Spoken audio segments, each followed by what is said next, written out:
हैरत की बात यह है कि सुहेल अफरीदी ने या उनकी टीम ने इस हवाले से आगाह नहीं किया मीडिया को, या वो शायद बताना नहीं चाह रहे थे कि उनकी मुलाकात हुई कोर कमांडर से।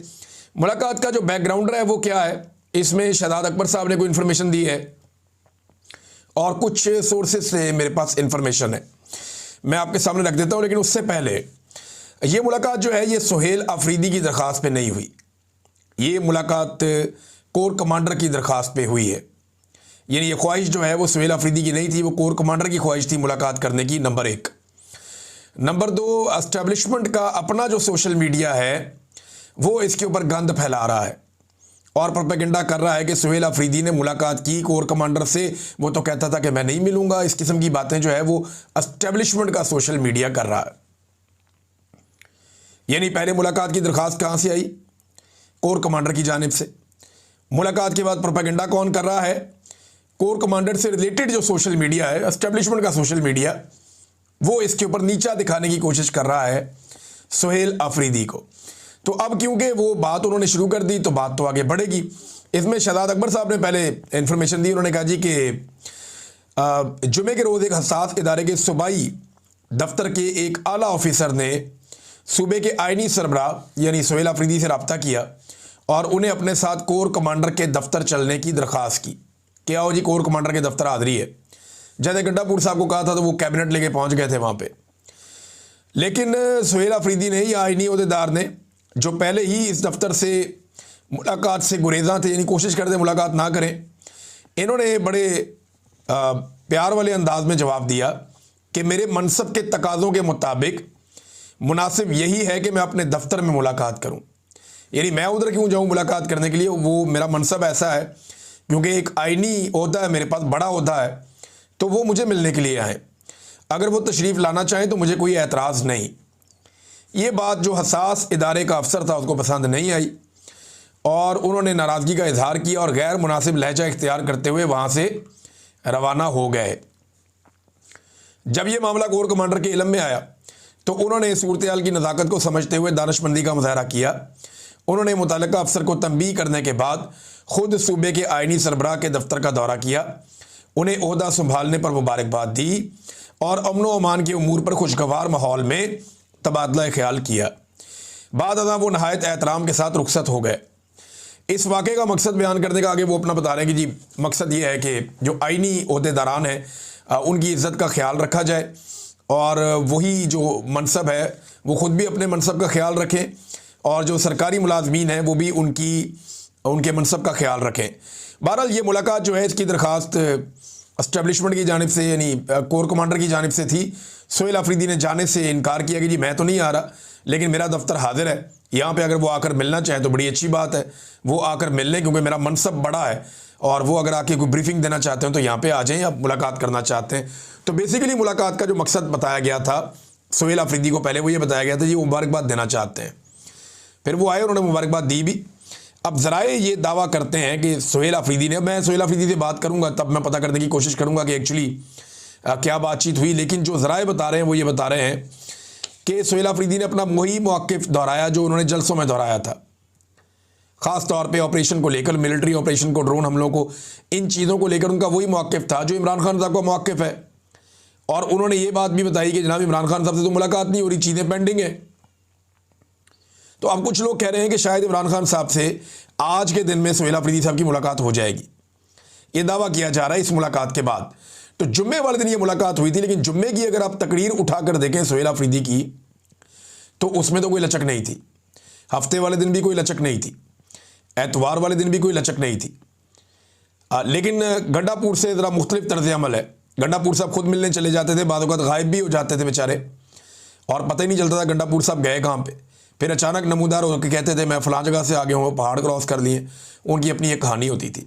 लेकिन सुहेल अफरीदी ने जो तरीका कार इख्तियार किया ये इज़्ज़त वाला तरीका है और इतने बड़े आइनी ओहदे के ऊपर बैठे हुए शख्स को इस तरह पॉजिटिव एटीट्यूड के साथ जाना चाहिए, जो भी आए उससे मिलना चाहिए, बात करनी चाहिए। सूबे के मसाइल हल करने तो सबसे आपको मुलाकातें करनी पड़ेंगी।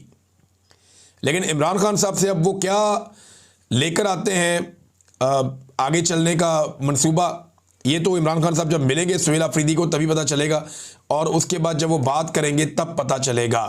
अच्छा, कुछ लोग ऐसे भी तनकीद कर रहे हैं कि जनाब ये सुहेल अफरीदी साहब ने मुलाकात क्यों की, जैसे कि एक तनकीद की है एमल वली ख़ान ने।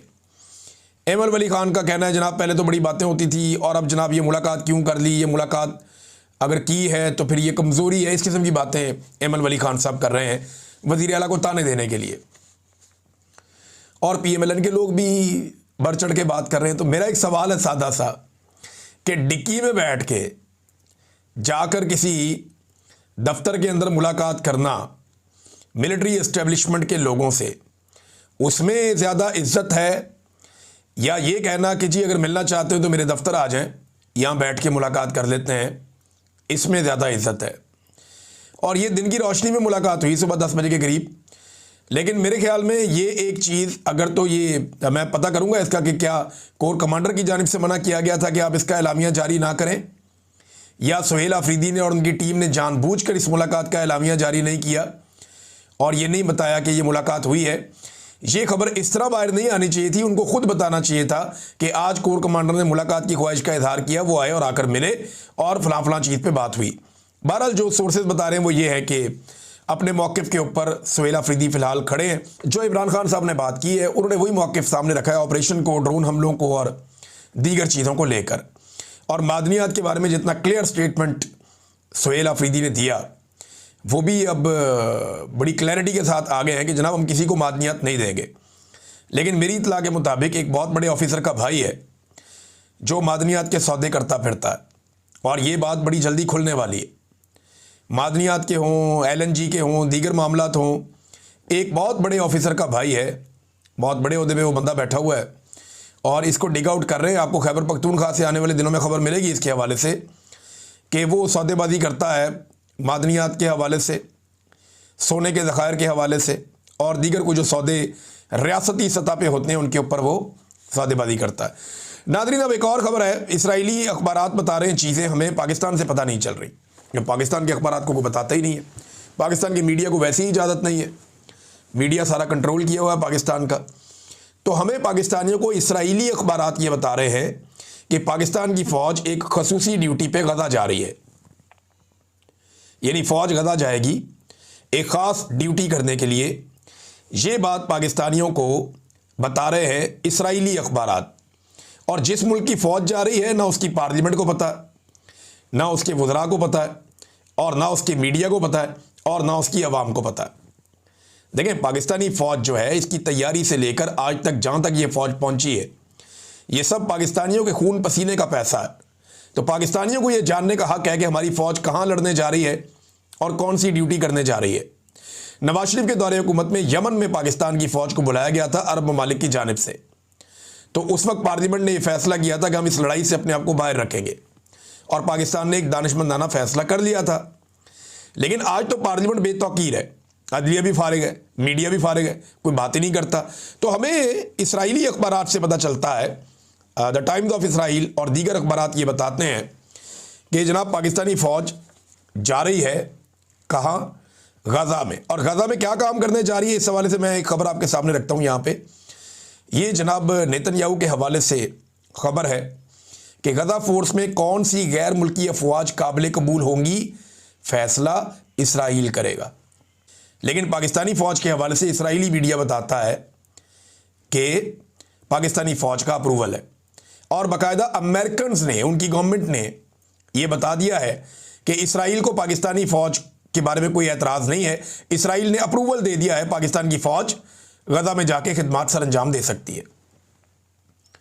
अब कौम को मंजन बेचा जाएगा कि जनाब गज़ा में पाकिस्तानी फ़ौज का जाना एक बहुत बड़ी सआदत है। गज़ा कोई मजहबी मुकाम नहीं है, समंदर के किनारे एक इलाका है जहाँ पे फ़लस्तीनी आबाद हैं, और यहाँ पे हमास है जिसने इसराइल के साथ एक लंबे अरसे से लड़ाई शुरू कर रखी है। हमास का ख़तरा इसराइल के ऊपर हमेशा मंडलाता रहता है। इसराइल उस खतरे को ख़त्म करना चाहता है और इसराइल की फ़ौज लड़ लड़ के बमबारी कर करके मामले को यहाँ तक ले आई है। पूरी दुनिया में इसराइल के ऊपर तू होती है, उनकी पॉलिसी के ऊपर, उनकी बमबारी के ऊपर लोग जो हैं वो रिएक्शन देते हैं। मगरबी ममालिक में बड़ा सख्त रिएक्शन इसराइल के ऊपर आता है। लाखों लोग मिलियंस के अंदर निकल के एहतजाज करते हैं सड़कों पे, उनकी हुकूमतों पे दबाव आता है। लिहाजा इसराइल के लिए मुमकिन नहीं है कि वो कई लंबे सालों तक यहाँ गज़ा के अंदर बमबारी करता रहे। तो गज़ा से आने वाले ख़तरे को रोकना कैसे है, वहाँ पे एक ऐसी फौज होना चाहिए जो इसराइली सरहदों की और गजा की सरहदों की हिफाजत करे और कोई प्रॉब्लम क्रिएट ना होने दे। अब ये वो फौज है जो बनने जा रही है कि बैनुल-अक़वामी इस्तेहकाम फोर्स जो बनने जा रही है, इसमें जनाब पाकिस्तान को शामिल किया गया। इसराइल ने एनओसी दे दिया कि जनाब पाकिस्तान को आप ले आए, कोई मसला नहीं है, आपने तुर्की को नहीं आने देना, वो प्रॉब्लम क्रिएट करते हैं इसराइल के लिए। पाकिस्तान जो कोई प्रॉब्लम नहीं, पाकिस्तान को ले आए। नेतन्याहू कह रहा है कि इसराइल तय करेगा कौन आएगा कौन नहीं आएगा। इसराइली अखबार कह रहे हैं कि जनाब पाकिस्तान तय हो गया, वो आ रहा है, और अमेरिकन हुक्मरान बता रहे हैं जी पाकिस्तानियों की अप्रूवल, इसराइल को कोई एतराज़ नहीं है, वो आ जाए, कोई बात नहीं है। अब इसमें पूरे पाकिस्तान के अंदर सवालात उठ रहे हैं। जो सवालात पाकिस्तान में उठ रहे हैं, तमाम लोगों ने लगभग एक ही तरह के सवाल किए हैं, एक ही तरह के।